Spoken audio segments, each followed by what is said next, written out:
మొత్తం మీద అమరావతి చుట్టుపక్కల పల్నాడు మనం తీసుకున్నామంటే అంటే మాచర్ల అటు సైడ్ అంతా కృష్ణానది, నాగార్జున సార్ కూడా దగ్గరలోనే ఉంటుంది. అంటే టూరిజం పరంగా ఇక్కడ బాగా డెవలప్ అయ్యే అవకాశం ఉంది. సో ఇటైతే కేవలం ఎకరం వచ్చేసి ఒక 10 లక్షల లోపే ఆ చుట్టుపక్కల దొరుకుతున్నాయి. 10-15 లక్షల్లో ఎకరాల లెక్క తీసుకోవచ్చు. సో అది కన్నా ఫ్యూచర్లో 10-15 సంవత్సరాల్లో టూరిజం పరంగా డెవలప్ అయితే మంచి డిమాండ్ అయితే ఉంటుంది అంటున్నారు. ఒకటి.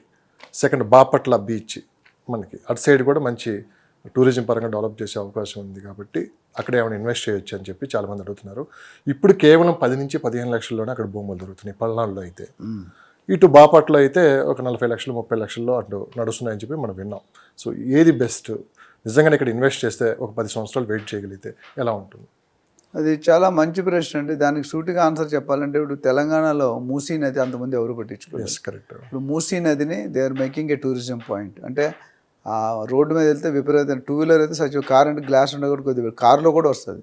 టూ వీలర్ వెళ్తే యూ కెనాట్ ట్రావెల్, నడుచుకొని వెళ్ళలేరు. కానీ ఈరోజు దాన్ని శుద్ధీకరణ చేసి దాన్ని ఒక టూరిజం స్పాట్గా చేసి దాని ఇన్కమ్ కూడా జనరేట్ చేస్తున్నారు. అదొక అంటే వెన్ యూ సే టూరిజం, కొన్ని రాష్ట్రాల మీద గోవా టూరిజం మీదే పోతుంది. అది అట్లా మేఘాలయ, మిజోరాం అటు కొన్ని టూరిజం ఇన్కమే ఎక్కువ. మన అంతకుముందు ఎర్లియర్ డీజీపీ ఉండేవారు స్వర్ణజిత్ సేన్ అని, బ్యూటీయెస్ట్ డీజీపీ ఆఫ్ ఆంధ్రప్రదేశ్.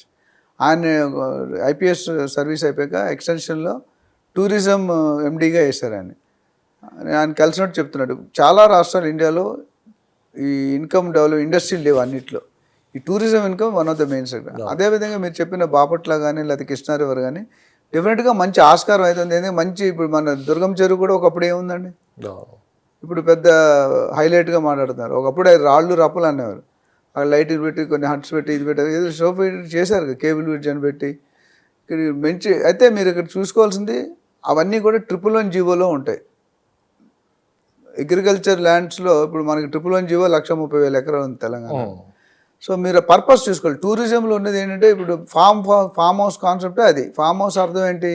111 జీవో కానీ కన్జర్వేషన్ కానీ ఎఫ్టీఎల్ కానీ బయో కన్జర్వేషన్ ఈ జోన్స్లో మీరు peri urban zone 3 peri urban జోన్లో ఓన్లీ 25% కట్టుకోవచ్చు. మీరు 100% కట్టుకోలేరు. నెంబర్ 1. నెంబర్ 2, అక్కడ R1, R2, R3, R4 జోన్లు ఉండవు. R1, R2 అంటే మీరు హైరేస్ కూడా కట్టుకోవచ్చు, కమర్షియల్ కూడా కట్టుకోవచ్చు, హోటల్ కూడా కట్టుకోవచ్చు. ఈ ఏవైతే ఈ టూరిజం ఉండే మోస్ట్ ఆఫ్ దెమ్, అన్నీ నేను చెప్పను, మోస్ట్ ఆఫ్ దెమ్ ఇప్పుడు కూడా మీ ఓఆర్ఆర్ వెళ్తే లెఫ్ట్ రైట్ 111 జీవో ఏరియాస్ ఉన్నాయి. మీకు ఏమి కన్స్ట్రక్షన్ కనిపించవు, ఉన్నాయా? అందరూ కట్టలేరు. ఎన్జీటీ అనే ఒక బాడీ పేక మీద కత్తి పెట్టి కూర్చుంటాడు, యూ కెనాట్ కన్స్ట్రక్ట్. లేకపోతే కేసీఆర్ గారు ఎప్పుడైతే సార్ ఎత్తడం కాలేదు కదా, స్టేట్ కంట్రోల్లో లేదు అది. ఎన్జీటీ అనేది నేషనల్ గ్రీన్ ట్రిబ్యునల్ అనేది సెంట్రల్ లెవెల్లో దే హ్యావ్ ఎక్స్క్లూజివ్ పవర్స్. మీకు సెక్యూరిటీలో CISF అని ఉంటుంది, central industrial security force. Suppose నువ్వు గోల్డ్ పట్టుకుంటూ దొరికావు అనుకో, నాకు ఎమ్మెల్యే తెలిసిన ఫస్ట్ అక్కడ కూర్చోబెట్టి వేసుకుంటాడు నేను. They don't bother about MLAs, MPs, chief minister చెప్పిన ఆల్ రూల్స్ వేరు ఉంటాయి. అట్లా ఎన్జీటీ కూడా అదే power. They will not get influence by local ministers. వాళ్ళకున్న పారామీటర్స్లో ఉంటే మీకు పర్మిట్. ఎలా ఉంటుందండి? నేను అడిగే స్ట్రైట్ ప్రశ్న అంటే 10 లక్షలు 15 లక్షల్లో ఇప్పటికీ అదే రేట్లలో ఉన్నాయి అంటే పల్నాడు అండ్ చుట్టుపక్కల ప్రాంతాల్లో. నర్సరావుపేట ఆల్రెడీ డిస్ట్రిక్ట్ అయింది, ఆ చుట్టుపక్కల ఎకరం వచ్చేసి 50 లక్షల వరకు నడుస్తుంది. సో ఇది రైట్ టైం అయినా ఇప్పుడు తీసుకోవటం ఆ చుట్టుపక్కల? డెఫినెట్గా అండి. అంటే వాళ్ళకి అదే నేను కంప్లీట్ చేయలేదు. వాళ్ళ మైండ్, వాళ్ళ ఇంపార్టెన్స్ దేనికి ఇస్తున్నారు, వాళ్ళు ఒక లగ్జరీ కింద ఉంచుకోవాలనుకుంటే డెఫినెట్గా కొనుక్కోవచ్చు. ఎందుకంటే ఎంటర్టైన్మెంట్ జోన్ అది. ఫామ్ హౌస్ కాన్సెప్ట్ అనేది, లేకపోతే ఇప్పుడు ప్రకాశం డిస్ట్రిక్ట్ ఉంది, కనిగిరి అని ఒక ఏరియా ఉంది, ఎకరం 30 లక్షలు, ఎర్రగంధపు చెట్లు వేసి 50% ఇన్కమ్ ఇస్తుంది. ఎంతవరకు అవుతలేదు, బట్ మామూలుగా మార్కెట్లో 10 లక్షలు దొరుకుతుంది. 10 లక్షలు 9 లక్షలు గేటెడ్ కమిటీ అని పెట్టి స్విమ్మింగ్ పూల్ అవి ఇవి కథ పెట్టి 20-30 లక్షలకు అమ్ముతున్నారు. సో ఆ ల్యాండ్ అనేది మీరు కన్స్ట్రక్షన్కి రాదు అనే పాయింట్ తెలుసుకోవాలి. చాలామంది ఎక్కడ బయర్స్ మోసపోతున్నారంటే ఫామ్ ప్లాట్స్ని ఓపెన్ ప్లాట్స్ కింద కొనేస్తున్నారు. ఓపెన్ ప్లాట్స్లో మీరు ఇల్లు కట్టుకోవచ్చు, ఫామ్ ప్లాట్స్ ఇల్లు కట్టుకోవడానికి లేదు. గెస్ట్ హౌస్ కట్టుకోవాలి అంటే 1000 గజాలు కొనుక్కుంటే 100 గజాల్లో కట్టుకోవాలి. ఇప్పుడు మీరు చెప్పిన ఏరియాలో కూడా టూరిజం పాయింట్ అన్నీ కూడా ఈ లిమిట్లోకి వస్తాయి. సో యాజ్ ఫార్ యాజ్ ఇప్పుడు ఎవరైనా రిసార్ట్ కట్టుకోవాలంటే వెరీ గుడ్. బాపట్ల అటు సైడ్ సూర్యలంక. ఎస్. సో ఆ ల్యాండ్ జోనింగ్లో ఎక్కడ ఇప్పుడు వీళ్ళు జోనింగ్ కూడా చేస్తారు. ఓఆర్ఆర్ వేసినట్టు జోనింగ్ కూడా ఇప్పుడు HMD ప్లాన్ ఎక్కడ వేసినా అక్కడ వైజాగ్ అర్బన్ గూడానో లేకపోతే గుంటూరు ఏదో పెడతారు. పెట్టినట్టు ఆ జోనింగ్లో స్పెసిఫై మన తెలంగాణలో అన్ని ఏరియాలో అన్నీ కట్టకూడదు, కొన్ని ఏరియాలో కొన్ని. ఇప్పుడు కోకాపేటలో హైరేస్ కట్టవచ్చు, 111 జీవోలో హైరేస్ కట్టలేరుగా. సో కొనుక్కునేవాడు తక్కువ, ఆ పర్పస్ తెలుసుకొని కొనుక్కుంటే బెటర్. కొనుక్కోవచ్చు. డెఫినెట్గా 10 లక్షలు అనేది చాలా చీప్ రేట్. ఎందుకంటే 10 లక్షలు ₹1,00,00,000 కాకపోయినా 30-40 లక్షలు అది అయిపోతుంది. సో డబ్బులు ఉన్నవాళ్ళు, స్పేర్ మనీ ఉన్నవాళ్ళు, లగ్జరీగా అంటే వాళ్ళు ల్యాండ్ కూడా లీజ్కి ఇస్తున్నారు చాలామంది. రివర్ ఫ్రంట్ ప్రాజెక్ట్స్ అని, లేక్ వ్యూ ప్రాజెక్ట్స్ అని కొంచెం చేస్తున్నారు. వాళ్ళు ఏంటంటే ఓన్లీ రిసార్ట్ కట్టేసి, ఇప్పుడు మౌంట్ ఎప్పర్ అని ఒకటి జమానాలో కట్టారు, అక్కడ విజయవాడ వెళ్ళే హైవేలో రోడ్లో ఉంది. మౌంట్ ఎప్పర్ ఒకటి టాప్, అట్లా ఓషన్ పార్క్, ఇట్లా మీరు హై రేంజ్ వాడరు. సో ఎవరైతే మీరు చెప్పిన బాపట్ల కానీ, చిరాల కానీ, తెనాలి, ఒంగోలు, కృష్ణా రివర్, కాకినాడ, ఇవన్నీ ఏవైతే పోర్ట్లు ఉన్నాయి, ఇవన్నీ కూడా మంచి ఏరియాస్. కొనుక్కునే ఏదైనా మొత్తం మీద ఈ 15 రోజుల నుంచి ఒక అమరావతిలో కాదు, స్టేట్ మొత్తం భూముల రేట్లు అయితే పెరిగాయి సార్. పెరిగాయంటే పెరుగుతున్నాయంట, పెరుగుతున్నాయి.